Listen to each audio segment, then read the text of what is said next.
Sejam mais uma vez bem-vindos aqui ao canal Entre Linhas, um canal que busca explorar os assuntos que estão nas entrelinhas da lição da Escola Sabatina.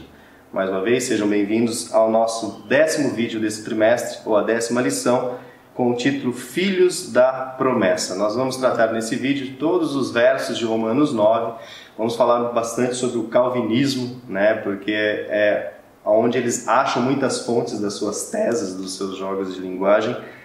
E vamos trazer aqui várias entrelinhas bastante interessantes para que vocês possam aí ampliar um pouco o pensamento de vocês ao estudar a lição desta semana. Antes de nós adentrarmos então, nas entrelinhas, nós queremos agradecer a vocês que têm nos dado um feedback muito bom, pessoal, e a gente fala isso de coração mesmo, né? A gente se emociona ao ler os comentários que vocês colocam aqui e dizendo que o canal está sendo útil para vocês, que vocês têm compartilhado o canal. Então, uma forma da gente agradecer a vocês é nominar vocês aqui e agradecer mesmo de coração. Eu queria agradecer ao Hugo, né, um irmão nosso aqui que apareceu, participou de uma reunião aqui com a gente e veio nos cumprimentar, nos parabenizar pelo projeto. Obrigado, Hugo, aí pela força. Ele é de Mamborê, aqui vizinho de Camorão. A Fernando Nogueira, a Mariana Fonseca, que amou, o nosso conteúdo, o Edson Paixão, que no início não entendeu por que a gente ficava falando um monte de coisa, nada a ver com a lição, aí até que ele falou, Entre Linhas. Leu o título do canal. Aí ele falou assim, nossa, realmente gostei do canal, obrigado, Edson. O Ministério Léo Gades e Família, Patrick Santana, Sidney César, o Razek, Descabela, que sempre está compartilhando, sempre comentando com a gente, Pedro Avelar, Carlos Antônio Vasque, que inclusive colocou uma dúvida dele, sobre a questão do legalismo, que não é fácil mesmo você atingir o equilíbrio, entre você ser libertário e você ser legalista. E aí o Ricardo comentou lá, então, mas obrigado aí pela dúvida, ele colocou bastante coisa lá no comentário dele, é legal que todos leiam, o Carlos Antônio Vasque. Mas a intenção é vocês conversarem entre vocês também. É importante, que quando algum inscrito do canal comenta aí, se você souber, pode interagir com ele, já use lá o responder e já responda, É bom que vai criar aí um grupo Construímos um espaço de debate, troca de ideia. Isso. Prospero Chicomo, Maria Cecília. A Maria Cecília, interessante, ela deixou um testemunho, Ela tem 65 anos e faz 7 meses que está na Igreja Adventista e que está estudando a Escola Sabatina e achou o nosso material e gostou. Seja muito bem-vindo. Obrigado aí, Maria Cecília. Ana Alice, Fernando Nogueira, lá de Portugal, Esmeralda Viana, minha sogra, Claudemir Santos, João Cavaco, também de Portugal, Lisboa, Israel Cléo, Maria Clotilde, Valmir Ribeiro, lá de Vera, Mato Grosso, que diz que tem usado o nosso material na sala dos professores. Obrigado aí pelo prestígio, Valmir, está usando o nosso material. Tarcísio Alves, Wagner Barros, sempre comentando com a gente, sempre nos incentivando desde o começo. Hamilton Oliver, Prado Inox. Nós acabamos excluindo o comentário acidentalmente do Prado Inox. Se você estiver ouvindo então esse vídeo... No comentário ele falava o nome dele, que Prado Inox é a empresa. É o login, O nickname é o nickname da empresa dele. Então, se você estiver ouvindo esse vídeo, comente lá conosco lá. Perdão aí por ter excluído acidentalmente. Ângelo Barbosa, Ilza Viana, que é da Central do Rio de Janeiro. Um abraço, Ilza. Edilza Nascimento, que também sempre tem comentado e compartilhado. E Wagner do Macapá. Um abraço a vocês. Essa semana os comentários foram muito bons mesmo, muito motivadores, e é por isso que nós estamos aqui mais uma vez para gravar o 10º vídeo e espero que as entrelinhas que nós vamos expor aqui sejam úteis para a edificação de vocês. Bom, nós vamos iniciar então com a visão geral, Ricardo, de Romanos 9. Lembre-se da nossa analogia do trem, Nós pegamos o trem lá no começo, em Romanos 1, e estamos andando nesse trem para não perder nenhum assunto, nenhum vagão, E agora estamos aqui em Romanos 9. Qual seria uma visão geral ainda desse capítulo? O que ele promete para nos trazer? Isso. A gente falou que o apóstolo Paulo ele começa um mega de um raciocínio que vai lá do capítulo 1 até o capítulo 8. Isso. Aqui não necessariamente ele faz uma quebra brusca de raciocínio, mas ele começa a falar de Israel aqui. Agora ele está falando de uma fase de transição entre o remanescente, que foi remanescente por um longo período, e agora uma nova realidade desse remanescente. Porque o Judá, vamos dizer assim, a linhagem de Judá, os judeus, os seus líderes, o Sinédrio, eles rejeitaram o Messias. E agora o caminho, na verdade, como era chamado a igreja primitiva, né, o caminho assume esse papel.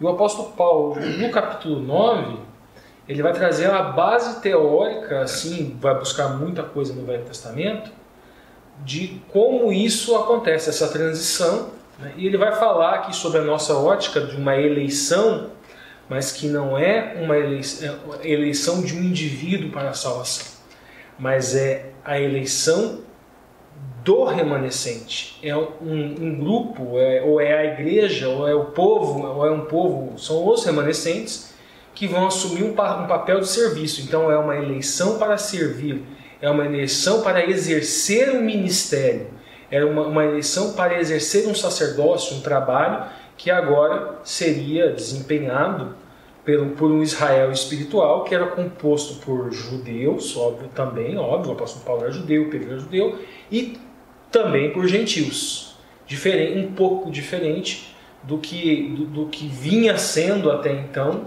né, o serviço, o ministério exercido pela linhagem de Judá. Continuando a nossa análise, né, verso a verso, vocês vão poder perceber que alguns termos, né, foram traduzidos por N razões, né, de alguma forma que não expressa totalmente o significado original em grego. Então nós vamos fazer uma análise de verso a verso, aqui o Ricardo vai começar a partir do verso 1 do capítulo 9. Né, eu começo perguntando para ele, né, quem são então esses irmãos da carne, que é o que Paulo cita logo nos primeiros versos. Isso. Antes de falar desses irmãos da carne, vamos chegar no versículo 1, que aqui tem um ponto interessante, né, que a gente faz um vínculo daquele mega argumento do apóstolo Paulo, de Romanos 1 até 8, isso, né, que está no versículo 1. Em Cristo digo a verdade, não minto, dando-me testemunho, grave essa testemunho, a minha consciência, grave essa palavra consciência, no Espírito Santo. Então vamos lá. Aqui, testemunho, se utiliza uma palavra, sim, martiroses, que ela vem do grego martúria, que nós já falamos que é também uma expressão que traz uma conotação de lei. Isso. Mas é uma lei lembrete, serve para nos lembrar de algo. E aqui os sineidósios, que vem da expressão sineidesis, que significa consciência moral. Então aqui no texto, quando o apóstolo Paulo fala, ele está falando de uma lei que obviamente está na mente dele, evidente, que lhe dá consciência moral. E aqui no pneumate, né, que é o Espírito Santo. Né? E esse conceito nos traz uma nova informação sobre a santificação. Nós já falamos até agora.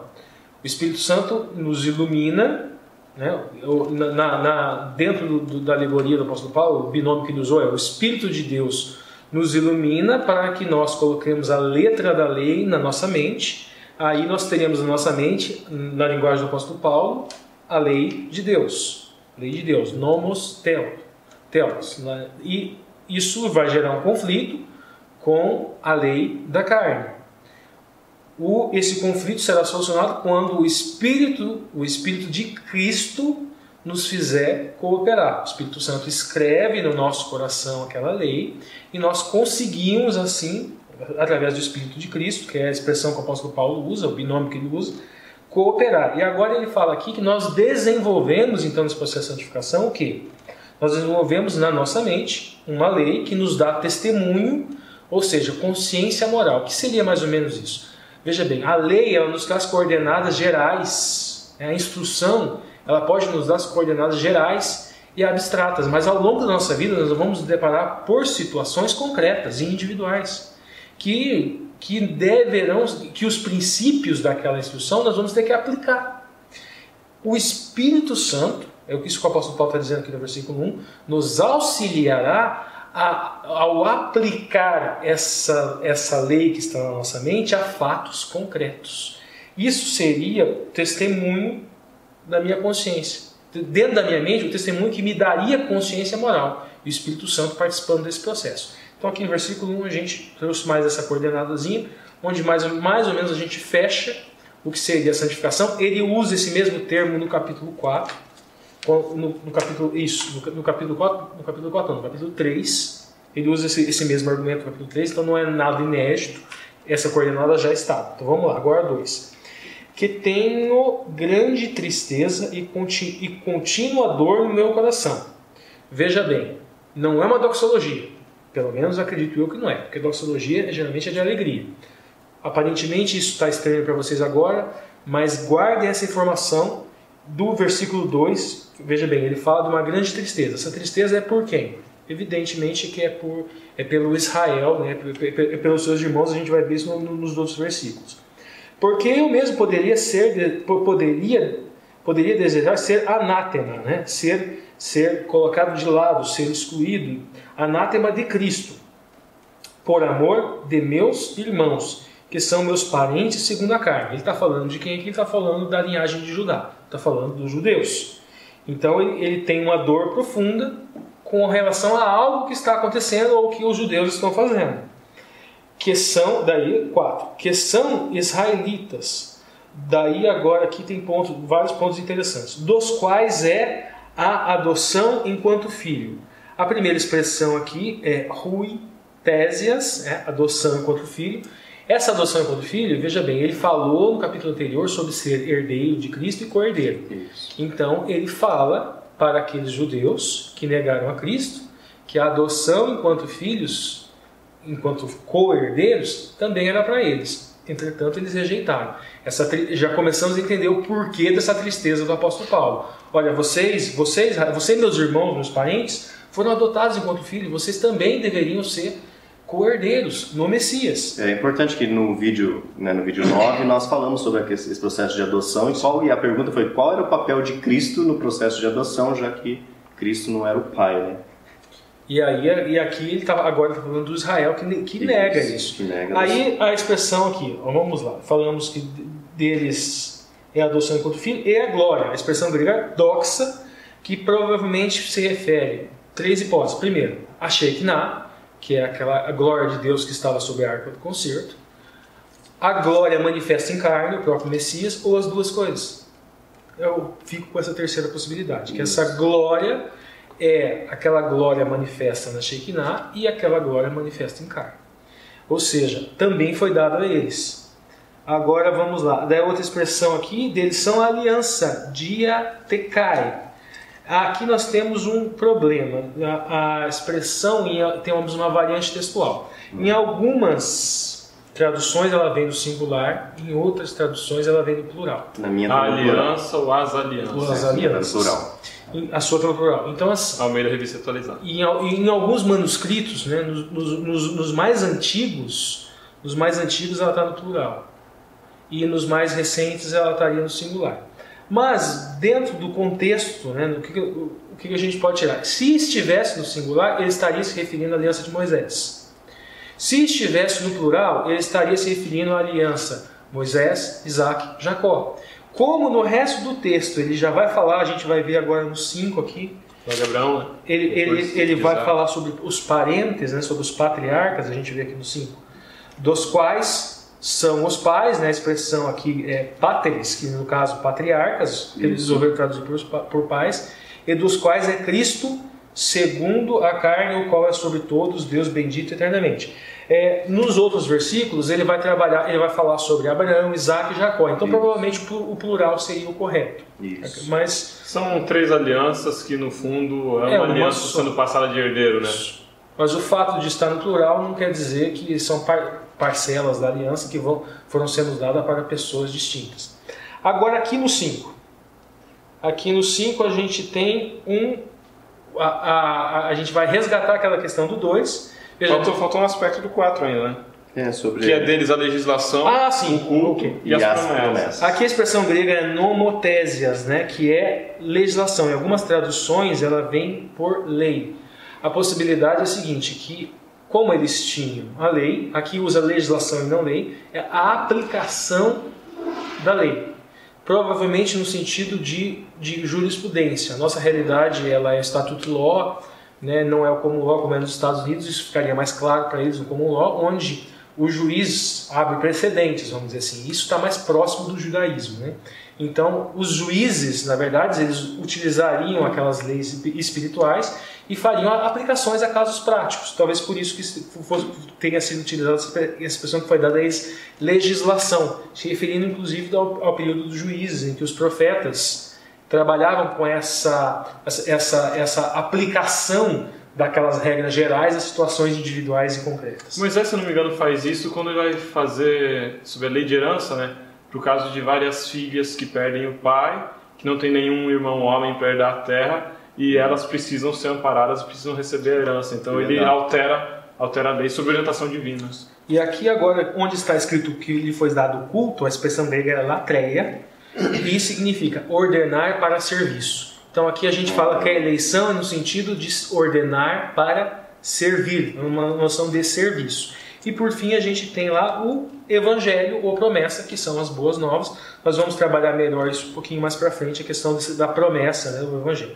Aí a gente chega nos 5, dos quais são os pais, já falamos que a expressão é páteres, né, que são os patriarcas, né, ou seja, os patriarcas vieram desse povo, dos quais Cristo é a segunda carne, ou seja, desse povo, além dos patriarcas, ainda veio o próprio Cristo, segunda carne. Ele nasceu de Maria, Maria era judia, José também era judeu, o qual, agora aqui um ponto, o qual é sobre todos, vírgula, Deus bendito eternamente, amém. Qual que é a questão aqui? As vírgulas, elas não estão no grego. O grego não tem vírgula, não tem esse tipo de pontuação. O tradutor precisa incluir as vírgulas. E aí? Agora, aí a questão... Não incluir vírgula, ele atribui sentido. Isso, segura um pouquinho o celular, desculpa. Agora eu vou pegar o aparato crítico e vamos trabalhar com as possibilidades. Primeira possibilidade é de colocar a vírgula após sarca, que é a palavra carne, e fazer com que as palavras seguintes se refiram a Cristo, né? Que fica mais ou menos assim: Cristo segundo a carne, o qual é Deus sobre todos, vírgula, bendito para sempre. Aí nós temos a divindade de Cristo expressa aqui. Isso. Segunda possibilidade, ele, vírgula, que é acima de tudo, vírgula, é Deus bendito sobre todos. Seja bendito para todos sempre. Continuamos com a divindade. E a terceira divindade de Cristo. Terceira possibilidade é Cristo segundo a carne, vírgula, o qual é sobre todos, ponto. Deus seja louvado para sempre. E aí transforma-se então do capítulo 1 até o capítulo 4 em uma doxologia.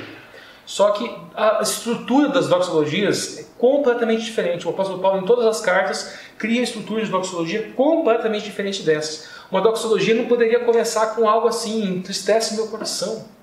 Então é um entendimento majoritário, exceto os anti-trinitarianos, obviamente, de que isso não é uma doxologia e que provavelmente as duas primeiras possibilidades sejam as mais corretas. Fica sem sentido, né? Eu estou muito triste pelos judeus. Se fosse para eles serem salvos, eu teria disposto a entregar minha própria vida. Eu estou triste pelos meus irmãos na carne. Glória a Deus. Não tem coesão. Não dá coesão, isso. Agora, o verso 6, que a gente já começa a liberdade absoluta da graça de Deus com o tema, né? Não que a palavra de Deus haja faltado, porque nem todos os que são de Israel são israelitas. Veja como aquilo que a gente está falando. O apóstolo Paulo está falando aqui de um Israel literal, de um Israel da carne. Isso. E de um Israel espiritual. Essa expressão, a palavra de Deus não havia faltado, ele está fazendo uma referência com Deuteronômio 30. Essa palavra não havia faltado quer dizer o quê? Mesmo que o Messias tenha vindo em carne há pouco tempo, tudo aquilo que você vê lá atrás, quando fala que a palavra de Deus veio a palavra de Deus veio a Sara, a palavra de Deus veio a Rebeca, nesse ponto de vista trinitariano é como se o Messias tivesse vindo. A palavra de Deus é o verbo que fala em João.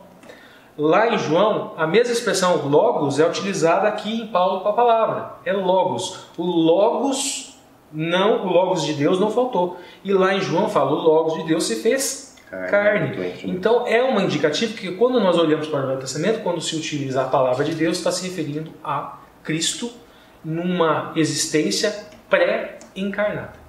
Bom, nós já vimos aqui a citação de promessas e agora nas entrelinhas nós vamos só tentar resgatar aqui um pouco das fontes que Paulo usou, né, para fazer essas afirmações sobre as promessas. Quais são essas fontes, Alexandre?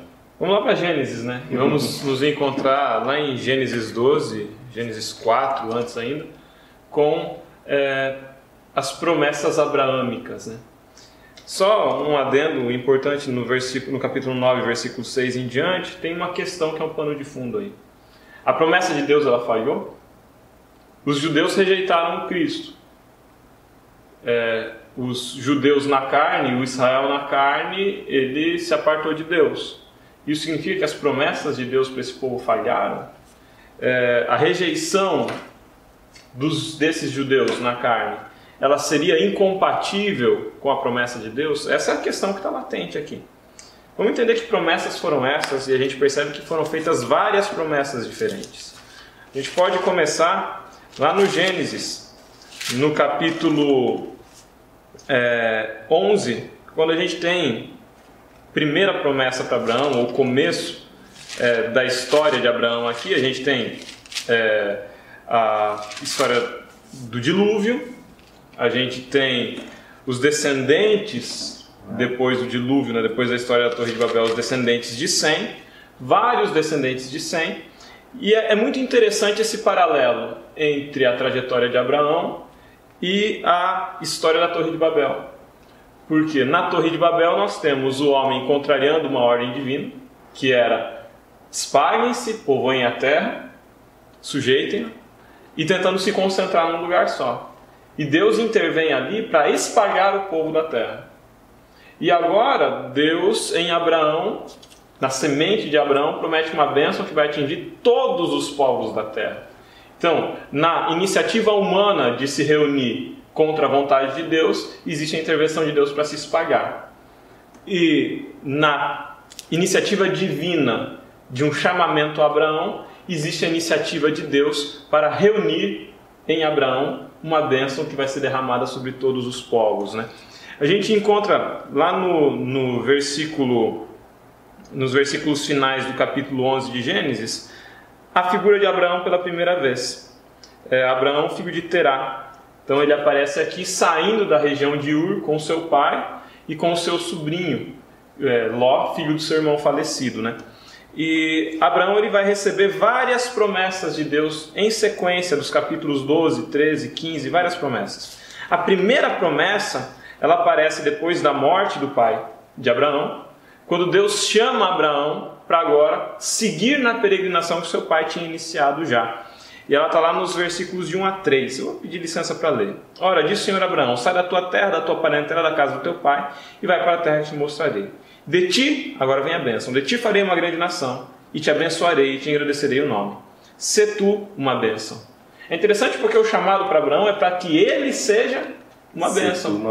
A bênção que cai sobre Abraão, uma das primeiras bênçãos que cai é: de ti farei uma grande nação, te abençoarei e engrandecerei o seu nome. Mas eu não vou fazer isso por você. Eu não vou te engrandecer o nome para que você seja glorioso, não vou te fazer uma grande nação para que você seja poderoso. Eu vou fazer tudo isso para que você seja uma bênção. A gente percebe aqui um sentido finalístico da bênção de Deus que recai sobre Abraão. Abraão é abençoado para abençoar. E a gente segue agora no verso 3: abençoarei os que te abençoarem, e amaldiçoarei os que te amaldiçoarem. E a parte final: em ti serão benditas todas as famílias da terra. Então, nesse paralelo com a Torre de Babel, né? Então, na Torre de Babel, o homem tentando se reunir, e agora, contra a vontade divina, e agora, de acordo com a vontade divina, a bênção sendo derramada sobre Abraão, para que a partir de Abraão ela fosse espalhada sobre toda a terra. E a gente percebe qual é essa bênção na continuidade dos textos. A gente segue lá na passagem de Gênesis 3, versículos 14 a 17. Nova promessa é feita, ali Deus promete para Abraão vários descendentes e promete terra para Abraão também. Então Abraão receberia a terra da sua peregrinação. Abraão recebe tanto bênçãos materiais, tanto a formação de um povo literal, quanto também a gente vê suprida nas bênçãos derramadas sobre Abraão, uma bênção espiritual, que não é uma bênção espiritual egoística, ou seja, não é uma bênção espiritual do tipo: Abraão, eu vou te salvar, você vai ser melhor do que os outros, você vai ser um modelo para todo mundo. Não. Abraão, eu vou te salvar, Abraão, eu vou te abençoar, para que você abençoe. Tem sempre esse sentido: em ti serão benditas. Isso retoma lá em Gênesis 15, de 1 a 21, desculpa. A gente vai ter mais uma série de bênçãos ali. E nesse momento é prometido para Abraão, nessa passagem de Gênesis 15, de 1 a 21, é prometido para Abraão que a posteridade dele seria como as estrelas do céu, seria como a areia do mar, seria uma multidão incontável. E a gente pode entender essa multidão incontável de duas formas. Primeiro, como uma multidão literal, os descendentes de Israel segundo a carne, mas uma segunda forma, como uma multidão espiritual, todos aqueles que seriam adotados pelo Israel espiritual. Então, se sinta você em casa contemplado quando fala de uma semente de Abraão, que seria como a areia do mar, como a estrela do céu. Nós fazemos parte dessa descendência, nós também estamos aqui. Podemos ser lidos dessa forma também. Nessa passagem de Gênesis capítulo 15, a gente tem um momento em que Abraão crê. A Bíblia fala lá que Abraão creu e isso lhe foi imputado por justiça. Abraão crê na promessa que Deus faz de que Abraão receberia um herdeiro e de que esse herdeiro seria um dos caminhos pelos quais a humanidade seria bendita, a humanidade seria abençoada. E Paulo cita em Romanos 4. Paulo cita em Romanos 4. Esse paralelo que Paulo faz o tempo inteiro com a questão das promessas abraâmicas, ele é recorrente, né?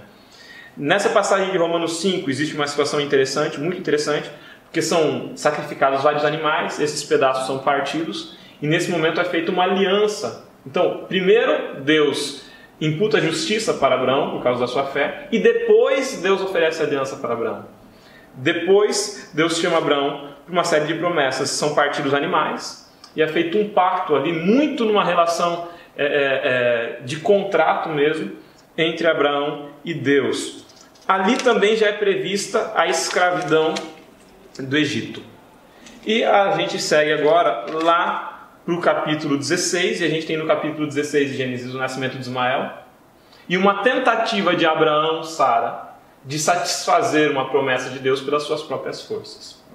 A gente tem o nascimento de Ismael a partir de Agar. E aí é interessante, porque aqui em Romanos, Paulo vai fazer um paralelo entre Isaac e...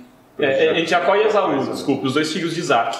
E lá em Gálatas, no trimestre passado, ele fez um paralelo entre Ismael e Isaac, o filho da serva e o filho da livre. Então a gente percebe que esse paralelo, e com os mesmos símbolos envolvidos até, né? Sobre Ismael, um aspecto que eu considero muito interessante, Gênesis capítulo 16, de 7 a 12. Aqui a gente tem uma promessa para Ismael. Deus promete para Agar, num encontro que ele tem com ela junto a uma fonte de água no deserto, de que daquela descendência de Ismael, Deus faria uma multidão de nações. E logo na sequência, no capítulo 17, é estabelecida um novo encontro com Deus, uma nova aliança. Na passagem de 1 a 8, é visto ali promessa de terra, é visto ali promessa de multidão, promessa de descendência, mas também é feita aqui a promessa de que na descendência de Abraão seriam benditos os povos da terra. Ao final desse processo se estabelece a circuncisão, e aí se circuncida tanto Abraão quanto Ismael. O que tem de importante para nós nesse momento aqui? De Ismael, a promessa da grande nação permanece para Ismael? Sim. Permanece. Sim. De Ismael, por ser descendente de Abraão, Deus vai fazer uma grande nação. Promessa de dominar terras acontece para Ismael? Ele teve terras. Não são as mesmas terras, outras terras, mas ele recebe essa promessa. A promessa da circuncisão, enquanto um povo escolhido por Deus, um povo preparado por Deus, um povo que recebe salvação, permanece para Ismael? Sim. Mas Ismael não recebe uma promessa principal. Na sequência do capítulo 17, lá do versículo 15 em diante, Deus também abençoa Sara. Fala assim: olha, Abraão, eu vou te abençoar, eu vou abençoar Ismael, mas eu quero abençoar por meio de Sara. Ele muda o nome de Sara. E dela darei um filho, e desse filho farei uma grande nação. Ou seja, existe uma promessa que é especial, que não vai ser recebida por Ismael, mas que vai ser recebida pelo filho de Sara e Abraão. Abraão está tentando dar um jeito lá, olha lá no verso 18. Disse Abraão: tomara que viva Ismael diante de ti. Então Abraão fala: não, Deus deve estar se confundindo, eu já estou com 90 e poucos anos, como é que eu vou ter filho? Tomara viva Ismael diante de ti. E Deus responde: de fato, Sara, tua mulher, te dará um filho, lhe chamarás Isaque, e estabelecerei com ele a minha aliança. aliança perpétua para a sua descendência. Quanto a Ismael, eu te ouvi. Abençoá-lo-ei, falo-ei fecundo, multiplicarei extraordinariamente, gerará 12 príncipes, dele farei uma grande nação. A minha aliança, porém, estabelecerei com Isaque, o qual Sara dará luz neste mesmo tempo, daqui a 1 ano. Então, existe uma aliança, uma promessa diferente, que é uma promessa feita para Isaque. Apesar de Ismael receber a circuncisão, receber terra, receber promessas, receber bênçãos, ele não recebe uma função ministerial. Não é da descendência de Ismael que viria o Messias. Não é na descendência de Ismael que serão benditas as famílias da terra, mas a descendência de Abraão por meio de Isaque, a partir de Isaque. Nem por isso Ismael foi amaldiçoado. Nem por isso Ismael foi amaldiçoado ou abandonado de forma nenhuma. A gente segue na leitura, vamos lá para o capítulo 17, capítulo 18 agora, versos de 1 a 15. Nesses capítulos Deus promete novamente um filho para Abraão, agora o filho da promessa. E Deus também anuncia a destruição de Sodoma e Gomorra. Ele novamente fala lá no capítulo 18, versículos 17 e 19, que Ismael seria bendito, que Isaque seria bendito, que na descendência de Abraão seriam benditas todas as famílias da terra. Isso está lá no verso 19, porque eu escolhi para que ordene a seus filhos e sua casa, a fim de que guardem os caminhos do Senhor e pratiquem a justiça e o juízo, para que o Senhor faça vir sobre Abraão o que tem falado a seu respeito. E agora ele vai falar da destruição de Sodoma e Gomorra. E a gente já vê aqui uma função de intercessão para Abraão.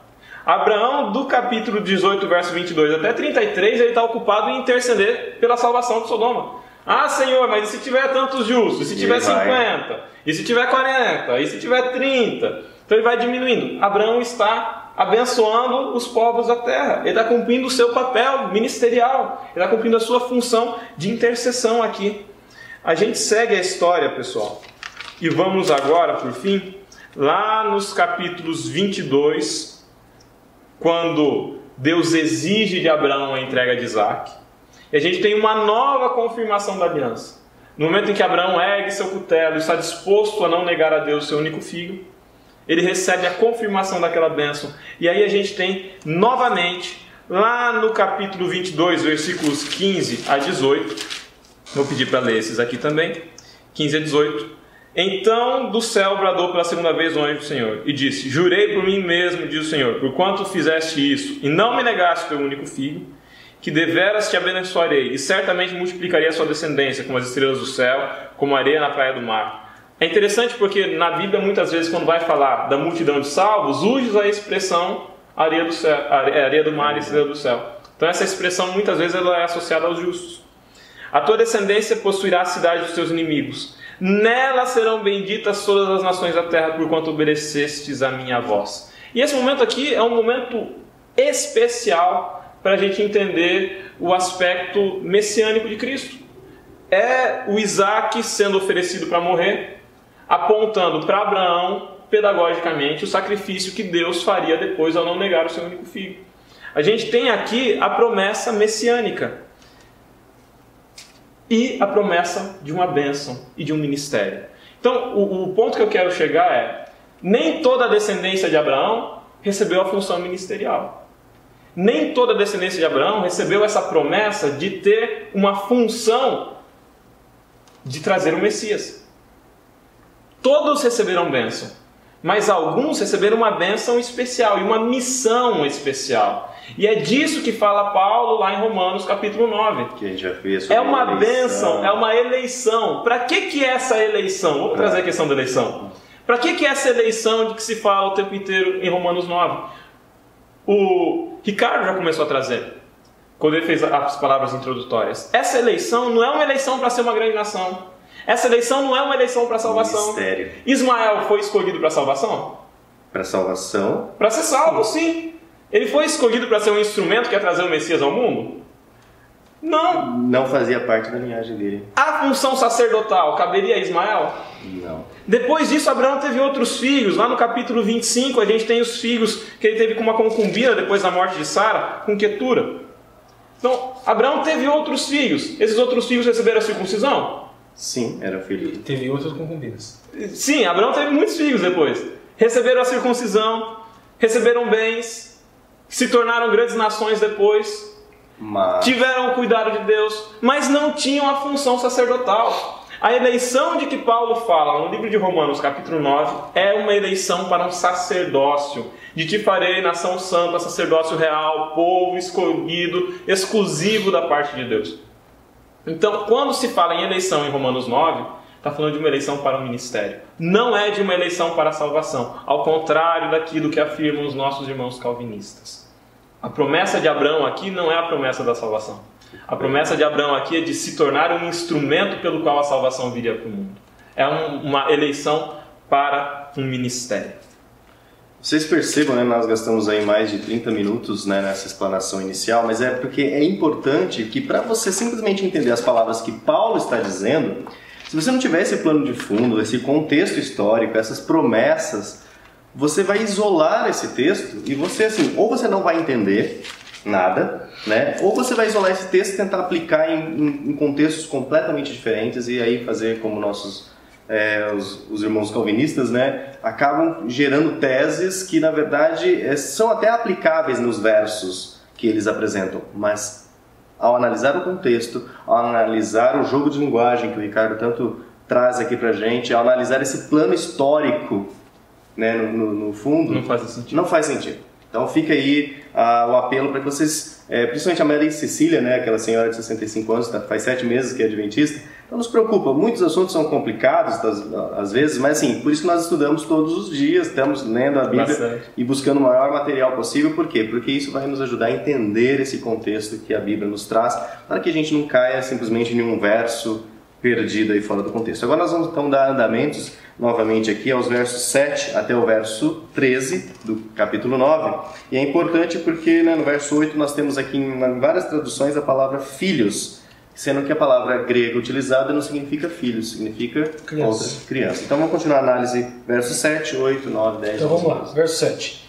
Nem por serem descendência, aqui a palavra que foi traduzida para descendência é tekna, que também significa criança. Então, nem por serem crianças de Abraão, né, traduzido por descendência, tudo bem, são todos filhos, aqui esperma. Mas em Isaac são chamados a tua descendência. Ou seja, a descendência não vem de Ismael, a descendência vem de Isaac. Isso. Então vamos lá. Aqui no verso 6 é tudo aquilo que o Alexandre acabou de falar. Tudo que o Alexandre acabou de explicar. Né? Que as crianças, vamos dizer assim, de Abraão, Isaac e Ismael, mas a descendência no caso, ela vem de Isaac, né? Então Isaac é o selecionado, é o eleito, vamos dizer assim, para que daquele povo viesse o Messias. Tudo que o Alexandre explicou. Isso não são os filhos da carne que são os filhos de Deus, mas os filhos da promessa são contados como descendência. Aqui, de novo, a expressão tekna. Tekna, tessarkos, né? Que são as crianças na carne. Daí o tekna, tes, tel, crianças de Deus. E o tekna, tes, evangélias, né? Crianças na promessa. O interessante aqui é que a gente, nesse versículo 8, a gente pode fazer associações com Efésios 4, quando fala do puro leite espiritual para crescer, para a salvação. Pedro 1, 2, que fala desse leite espiritual. 1 Coríntios 3, 2, que fala do leite espiritual também no sentido do alimento líquido, do alimento sólido. Hebreus 5, 13, né, fala também faz essa alegoria. Então, se a gente tiver em mente, a gente pode fazer uma midrash, né, um estudo relacionado com esses outros versículos, né, que tem no entendimento esse original. Agora vamos aqui para o verso 9, porque a palavra da promessa é essa. A palavra da promessa. Essa promessa aqui, como a gente já adiantou um pouquinho, né, mais ou menos assim, a palavra não faltou para aquele povo. O apóstolo Paulo, que a gente falou lá atrás, o apóstolo Paulo estava querendo dizer, né, que profeticamente essa palavra, né, ela se aplica a Cristo. O Messias não faltou a vocês, mesmo que ele não tivesse vindo até a data que efetivamente a promessa e a instrução estavam lá. A promessa, no caso, que veio a Sara, é a palavra, né? Que a palavra é um jogo de linguagem que o apóstolo Paulo usa, talvez, acreditamos nós, adventistas, que estivesse relacionado àquela existência pretérita, pré-encarnada, vamos dizer assim, do Messias. Quando se utiliza a expressão a palavra, o braço de Deus, na verdade, está se referindo a Cristo. Tem a menção sempre que é bom fazer a João capítulo 1, verso 1. No princípio era o verbo estava com Deus e o verbo era Deus. É João 1,14, né? O verbo se fez carne e habitou entre nós. Então assim, a palavra vem para Sara e vem o filho que é tipo daquele que virá. Depois vem a Rebeca, depois vem a Maria, só que aí é encarnada. Interessante. Agora vamos lá, agora 10. Verso 10. E não somente esta, mas também Rebeca, que concebeu de Isaac, né, de Isaac nosso pai. Porém, não tendo eles ainda nascido, nem tendo feito bem ou mal, para que o propósito de Deus, segundo a eleição, ficasse firme, não por causa das obras, mas por aquele que chama. Aqui no verso 11, já começa. Aqui no verso 11, os calvinistas, eles têm uma visão de que essa eleição aqui é uma eleição do indivíduo, e não propriamente uma eleição de um povo. E uma eleição para a salvação. E né? uma eleição para a salvação, e não uma eleição de um povo para um ministério específico. Não é essa a nossa interpretação. Não é essa a interpretação adventista. Nós entendemos que essa eleição é para o ministério, como já falamos até agora. O fato de, antes de ter feito mal ao bem, entendemos, não naquela visão calvinista de predestinação, né, mas uma visão da onisciência divina. Antes disso, né, e aqui o apóstolo Paulo faz um jogo de linguagem da seguinte maneira: não é a obra humana, não é porque eles fizeram mal ou bem que eles foram eleitos, mas pelo Messias. Por quê? Da linhagem de quem que viria o Messias? Da linhagem de Judá, e não da linhagem de Esaú. E aqui ele faz um paralelo. Não pode seguir a série, né? Abraão, Isaac, Jacó, Judá. Isso. E aqui ele faz o seguinte paralelo também. Ele tá analisando a história, ele está querendo dizer o seguinte: aquilo que Esaú fez, vocês também fizeram. Vocês, por um prato de lentilha, por algo insignificante, trocaram a primogenitura. Quando vocês negaram o Messias, a mesma coisa que Esaú fez, vocês fizeram. Aí a gente entende as palavras de sofrimento de Paulo no começo do capítulo. Ele está lamentando porque o povo de Israel rejeitou a primogenitura. Ou porque trocou por um prato de lentilhas, como Esaú fez, quando negou o Messias, quando Sinério renegou o Messias. Aí a gente vai para o 12. 12. Já fora dito a ela: o mais velho será servo do mais moço. É a mesma explicação. Né? Isso. É a comparação que o apóstolo Paulo está fazendo de Esaú com o Israel carnal e no caso Jacó com o Israel espiritual. A igreja mais nova, né? Se me permite, esse é um paralelo que está constante na Bíblia. Apesar de todo esse que com a primogenitura, se a gente volta na Bíblia, a gente tem o mais velho sendo servo do mais novo em muitos momentos. A gente pode remeter a Caim e Abel, Caim era mais velho. A gente pode remeter a Ismael e Isaac, Ismael era o mais velho. A gente pode remeter a Jacó e Esaú, Esaú era o mais velho. A gente pode descer até a Judá, que não era o mais velho. Então, a gente percebe em sequência a ideia de que Deus escolhe para o ministério aquele que Ele quer. Isso é um atributo divino. Independente da obra humana. Não é a gente que decide qual vai ser o ministério. Daí eu faço uma distinção aqui do Israel carnal. O Israel carnal tem a Torá escrita, né, que a gente usa uma expressão chamada Humash. O Israel carnal, ele tem a mitzvah para se salvar. É o mandamento para se salvar. Ele pensa no mandamento para se salvar. Ele tem a Mishmeret, que é a função sacerdotal, por DNA. Ele tem a Mishpat, né, que é a noção de julgamento, por seus atos. Ele será julgado pelos seus atos. E tem a Elihá, né, que é o testemunho externo, a circuncisão externa. E o Israel espiritual, como funciona? Esse Israel espiritual ele tem a lei, né, a nomos, na mente e no coração. Ele tem a entole, que é o mandamento, mas por gratidão e não para salvação. Tem o dikaioma, que seria o equiparado ao mishmeret, né, função sacerdotal, e ao tzadik, justiça, por fé no sacrifício de Cristo. Ele tem o clima, que é o julgamento, por graça. E tem o martúria, que é o testemunho na consciência. Essa é a distinçãozinha que eu fiz aqui, um jogo de linguagem, pegando os conceitos do Paulo e aplicando dentro, com uma correspondência com o que ele colocou até agora. A gente vai agora para o 13. Como está escrito, amei Jacó, porém me aborreci de Esaú. Esse aborreci, que significa? Isso, esse aborreci ou odiei pode ser colocado como um repúdio.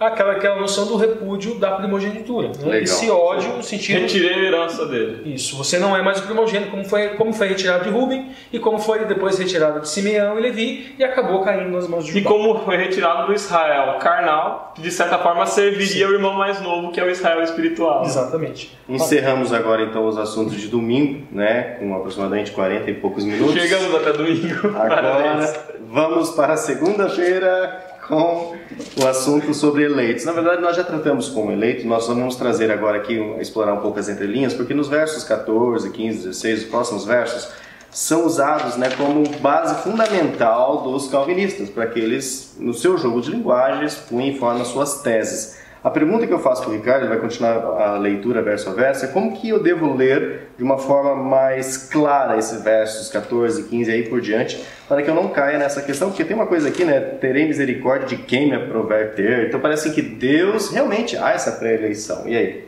Que diremos, pois? Que há injustiça por parte de Deus? De maneira nenhuma. Injustiça por quê? Injustiça em razão da primogenitura, que agora não é mais do Israel carnal. Vamos lá. Há injustiça por parte de Deus? De maneira nenhuma. Afinal de contas, eles recusaram o Messias. Rejeitaram o Messias. Pois diz Moisés, compadecer-me-ei de quem me compadecer, e terei misericórdia de quem eu tiver misericórdia. Tá, assim aqui no 15, né? Vou mostrar misericórdia de quem eu possa mostrar misericórdia. Se a gente for lá para o hebraico, traz essa conotação. Vou mostrar misericórdia de quem eu possa mostrar misericórdia. Não vamos falar muito aqui, senão o tempo já está curto. Vamos lá, veio 16. Assim, pois, isso não depende do que quer, nem do que corre, mas de Deus que se compadece. Vamos lá, aqui no 15 a gente tem a gente tem lá em Êxodo 33, 19, né? A expressão xamã, que é perdoar, anistiar, apiedar, ter misericórdia. Eu farei passar toda a minha bondade por diante de ti e apregoarei o nome do Senhor.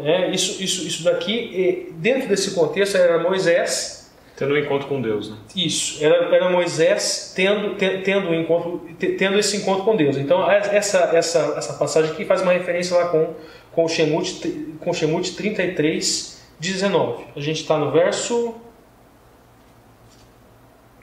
16, agora pode ir 16. Porque diz as Escrituras a Faraó, por isso mesmo eu te levantei. Aqui a gente no 17 vai para Êxodo 9, 16. Amar significa manter-se, levantar-se, valorizar-se, apresentar-se ou avaliar. Então não é só levantar. Porque eu te levantei para em ti mostrar o meu poder. Isso. E para que o meu nome seja anunciado por toda a terra. Então Deus escolheu o faraó só para endurecer o coração dele e não deixar ele se arrepender. Aí que está, no 18 agora. Logo, pois, compadeça-me de quem quer e endurece a quem quer. Aí é feita aquela referência a Êxodo. Só que a gente tem lá no Êxodo 7,13 falando que o faraó que endureceu o seu coração. E aí a gente já entra, né, no tema de mistérios das ações dos caminhos de Deus, que é o mistério de terça-feira. 7,22... né, quando a água se torna sangue, no 7,13 é quando o cajado vira uma cobra, né? Mas o faraó endurece o próprio coração. 7,22 a água se torna sangue, o faraó endurece o próprio coração.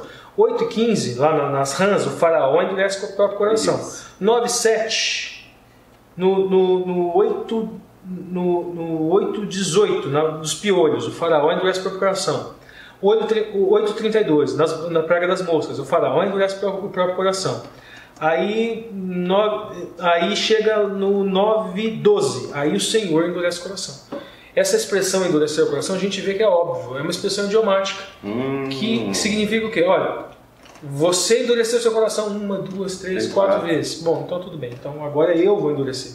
Em que sentido? Porque Você tirar o Espírito Santo. Isso. É o pecado contra o Espírito Santo. É o pecado contra o Espírito Santo. Exatamente. Agora a gente vai para o verso... Interessante, hein? Essa é uma entrelinha que vale um joinha. Agora a gente vai para o verso... Agora nós vamos entrar, na verdade, eu faço a pergunta para você, que nós vamos para o verso 19, né, onde nós vamos entrar na questão dos vasos de honra. E aí a gente vai querer explorar rapidamente aqui, assim, qual é o significado de vaso, se realmente é um corpo individual ou um corpo coletivo, né? E a questão de honra que significa... A expressão grega shekev, os calvinistas, eles falam o seguinte: shekev traz uma conotação de corpo. Logo, essa salvação, essa eleição aqui de um indivíduo. Só que o apóstolo Paulo trabalha em outras cartas com a seguinte metáfora: Cristo é a cabeça e a igreja é o corpo. E é um corpo coletivo. Isso, e esse corpo é um corpo coletivo. Então aqui fala, o fato de ser um corpo não significa que não está se referindo ao povo remanescente. Inclusive o vaso está no plural, né? Isso, vasos. E aqui, veja bem, vaso de misericórdia. Por quê? Dentro do judaísmo, eles preferiam que serem julgados pelas obras segundo a lei. Isso. Então eles não queriam a misericórdia, eles não queriam a graça. Então o vaso de misericórdia aqui é aquele novo remanescente que pregava que o caminho era Cristo e que a salvação era pela fé em Cristo. Aqui, vaso de honra. Como eles negaram o Messias, eles não têm mais a honra de exercer esse ministério. E aqui, perdem a primogenitura, isso. Perdem o sacerdócio. O vaso de ira, né? Em Romanos 1, 2 e 3, o apóstolo Paulo trabalha com a noção de ira da seguinte maneira: os gentios que não enxergaram na Torá da natureza o conteúdo, vamos dizer assim, do que é Deus, que Deus é amor, e inverteram, começaram a adorar a criatura ao invés do Criador, a ira de Deus recai sobre eles. Então, tornar-se um vaso de ira é o seguinte: aquele Israel carnal, sobre eles, ele equipara o pecado deles ao pecado dos gentios. O julgamento cai sem graça. Isso, exatamente. E agora a gente vai para o versículo... Se você for fazer análise, 19, 20, 21, 22, 23, 24. Vamos lá, 21. Ou não tem o oleiro poder sobre o barro? Isso. Para que da mesma massa fazer um vaso para a honra e outro para a desonra? 22. E que direis se Deus, querendo mostrar a sua ira e dar a conhecer o seu poder, suportou com muita paciência os vasos de ira preparados para a perdição. Esses vasos de ira, ele suportou por muito tempo o Israel carnal com esse tipo de pregação, de justificação pelas obras, de que se deve, que você é salvo por cumprir a lei. Tentar ser salvo sozinho. Agora 23. Para que também desses a conhecer as riquezas da sua glória nos vasos de misericórdia. Já explicamos o que é isso. Que para a glória que já dantes preparou em função ele preparou em função da sua onisciência e em função do trabalho que o Messias fez. Messias fez onde? O Cordeiro de Deus foi morto quando? O Cordeiro de Deus foi morto desde a fundação do mundo, e em algumas traduções desde antes da fundação do mundo. Por isso dantes preparou. Agora no 24, último verso. Os quais somos nós, a quem também chamou não só dentre os judeus, mas também dentre os gentios. Ou seja, a ideia de um Israel espiritual. Composto por judeus e por gentios. E agora O judeu, é interessante perceber, não é rejeitado, mas ele precisa ser adotado no novo Israel. No novo Israel, que é o processo de adoção. Muito legal isso aqui, pessoal. Agora a gente avança para quarta-feira, onde fala: ame meu povo. Que é falar sobre essa questão, né, principalmente no verso 29, onde ele fala sobre a descendência, deixado descendência. A pergunta que eu faço aqui para o Ricardo, né? Quem seriam então eles? Quem seriam esses descendentes? Bom, a gente vai por partes, né? Então vamos lá. Sempre houve um remanescente, tá? Então vamos lá. Versículo 25. Como também dizem Oséias: chamei meu povo ao que não era meu povo, a amada a que não era a minha amada. Aqui uma referência também àquela transição do Israel carnal para o Israel espiritual. E Paulo citando o livro de Oséias novamente, para quem não conhece. Duas lições atrás, né? A gente trabalhou a lição de Oséias. Porque Oséias é o tipo de Deus, né? E a esposa é a igreja adúltera, a igreja adulterada. Aqui a gente também pode fazer uma relação com o Apocalipse. Ou seja, isso acontece antes de Cristo e acontece depois de Cristo. Tá, 26. Isso sucederá que no lugar em que lhes foi dito, vós não sois meu povo, aí serão chamados filho do Deus vivo. 27. Também Isaías chama acerca de Israel, ainda que o número dos filhos de Israel seja como a areia do mar, o remanescente é o que será salvo. Então vamos lá. Essa noção aqui de remanescente. O remanescente sempre foi um grupo que a gente encontra desde o começo da história da humanidade. A gente tem a linhagem de Sete e a linhagem de Caim. Os setistas eram remanescentes, o povo, vamos dizer assim, povo remanescente. Depois a gente tem os semitas, depois a gente tem os israelitas como um todo, os hebreus como um todo, depois a descendência de Judá, que são os judeus, que vêm da tribo de Judá e Benjamim quando as tribos se separaram. Aí a gente tem o caminho, aquela igreja, e lá no Apocalipse trabalha mais uma vez aquela noção de esposa adúltera, quando essa igreja primitiva ela deturpa as suas doutrinas, e aí a gente tem os albigenses, os agnósticos, que são perseguidos dentro dessa igreja. A gente tem o protestantismo, a gente tem o movimento milerita e acreditamos nós ao adventismo. Mas tem também uma mulher vestida de sol, com a lua. Sim, essa mulher vestida de sol é de Cristo para frente.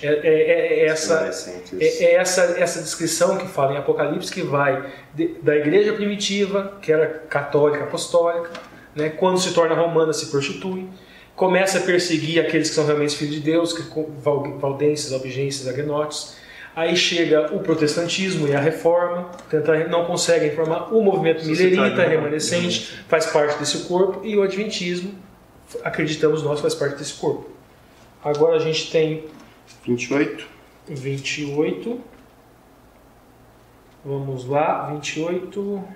Porque o Senhor cumprirá a sua palavra sobre a terra cabalmente e em breve. Isso. Porque ele completará a obra e abreviá-la em justiça, porque o Senhor a fará em breve. Aqui é aquela promessa do Apocalipse também, com relação à esposa que ela será no tempo devido, ela será socorrida, apesar do dragão persegui-la. A gente vai para agora o verso 29, como Isaías já disse. Isso. E aí sim. Seu Senhor dos Exércitos, Adonai Tzvaot, não nos tivesse deixado, teríamos nos tornado como Sodoma e Gomorra, e teríamos sido feitos como Gomorra. Tá? Aqui é o seguinte, o remanescente, ele, como nós falamos, ele tem um papel de ministério. Assim como Abraão estava tentando converter Sodoma e Gomorra, o serviço de tentar levar o Evangelho, esse é passado especificamente para um povo, de tentar explicar, de tentar levar essa mensagem. Agora, a salvação ela vem pelo Messias. Ela não vem pela igreja, não é a igreja que salva. Quem salva não é pertencimento a uma instituição. Então agora a gente vai para o último tema de quinta-feira, tropeço. Nós vamos tratar aqui particularmente os versos 30, 31, 32 e 33. E a linha que a gente quer trazer aqui para vocês é sobre Tiago 2, onde fala que até os demônios têm fé, creem e estremecem. E agora Paulo vem falar que a fé a fé salva. A pergunta é, tem alguma relação a fé salva mesmo? Quem vai ler pra gente? E a pedra de tropeço realmente tem alguma relação com a fé? Vamos tentar explicar lendo os versículos. No verso 30 diz assim: que diremos, pois? Que os gentios que não buscavam a justificação vieram alcançá-la. Todavia, o que decorre da fé, e Israel, que buscava a lei da justiça, não chegou a atingir essa lei. 30 e 31. Sei. Daí no 30, mas a justiça que é pela fé. Isso. Aí a gente tem aqui na Instituta, a gente lê Instituta Calvinista volume 1, volume 2. A 1 é muito bonita, o volume 2 já começa a complicar um pouco, e no volume 3 eles trabalham com um conceito assim: fé eficaz e fé ineficaz. A fé eficaz é só para os eleitos, a ineficaz. A ineficaz é aqueles que não são eleitos para a salvação. Ou seja, o cara pode ter fé, mas não foi eleito, não adianta. Isso, e aquele versículo que fala de Tiago fala a questão que até os demônios creem. Isso. O pessoal esquece de ler o contexto inteiro e de ler a primeira parte, que fala assim: vocês têm fé que Deus é um. Então veja bem, é diferente. Aqui a fé é que Deus salva. Lá eles têm a fé na Shema. Shema Israel, Adonai Elohim, Adonai Had. Ouça Israel, nosso Senhor Deus é um. No inverso é a mesma coisa. ter fé na Trindade não salva. Você tem que ter fé que Yahweh salva, que o Messias salva. Não é a doutrina que salva. Não é a doutrina que salva, exatamente. Não é a doutrina que salva. Esse povo, esse remanescente, ele leva a doutrina. Nessa doutrina, há Cristo. Está nessa doutrina. Então o remanescente, além de levar esse corpo doutrinário, o mais importante é que ele vai levar a Cristo para a salvação de todos. Antes da reforma de saúde, antes dos 10 mandamentos, antes do sábado, antes de qualquer coisa, a gente tem que levar o Cristo. Aí o verso 32, por quê? Porque não decorreu da fé, e sim como que das obras. Tropeçaram na pedra de tropeço, que é o título, né? Essa pedra de tropeço é Cristo. A gente já viu isso em Pedro, está na linha da lição. E eis, para terminar, como está escrito, eis que põe em si uma pedra de tropeço, aí rocha de escândalo, e aquele que nela crê não será confundido. A fé. Isso aí. Justificação pela fé. Desculpa pelo apavoro no finalzinho, porque a gente acelerou para dar tempo. Mas a gente segue falando dos judeus na semana que vem, né? Com o capítulo 10. Então, capítulo 10. A gente vai trabalhar mais coisa aí. Então fica aí, se você não é inscrito no canal e chegou até essa 1 hora de vídeo, se inscreva no canal. Gostou do conteúdo, dê um joinha e não esqueça de compartilhar aí com seus amigos nas redes sociais. O nosso abraço e até Romanos 10 então. Tchau, tchau.